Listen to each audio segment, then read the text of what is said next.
အားလုံးပဲမင်္ဂလာပါစကားလေးနဲ့ပြောပြသည်ကျွန်တော်နိုင်ငံသူနိုင်ငံသားတွေအားလုံးနေတိုင်းကြီးကိုခံစားပြီးတဲ့နောက်ပိုင်းမှာကိုယ်တိုင်ကြုံတွေ့ခံစားရတဲ့လူတွေရောကိုယ်တိုင်မခံစားရပြီမဲ့တွေ့မြင်နေရတာမျိုးဝမ်းနဲ့ကြည့်ကြကြရတဲ့လူတွေအမျိုးမျိုးပုံပုံစိတ်တယ်ရတယ်ရခဲ့ကြတယ်ကျွန်တော်ပါဒီကြောင့်လည်းပတ်သက်ပြီးတော့စိတ်ဓာတ်တွေမပြူလဲကြဘူးရှုံးမပေးကြပါနဲ့ဒီနေရာနေပြီးတော့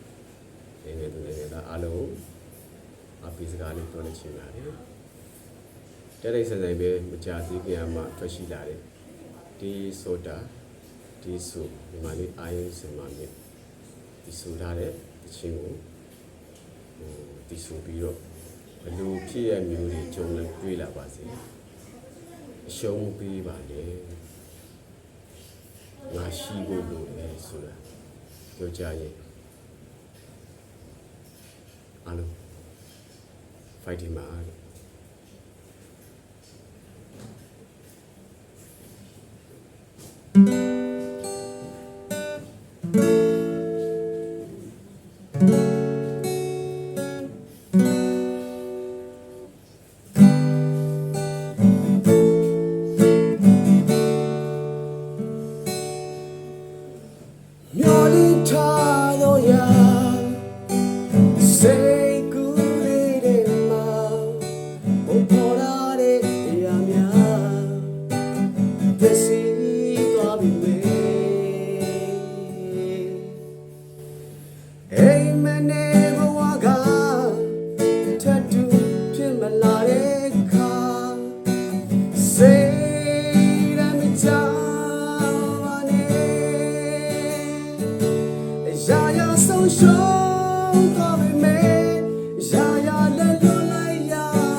ဆန္ဒ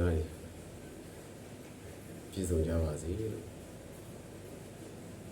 ဘယ်နည်းကင်းပြီးရှင်းကြပါစေဆန္ဒနဲ့ပေါ့တစ်ထက်ကြနိုင်ကြပါစေဆုတောင်းပေးနေပါတယ်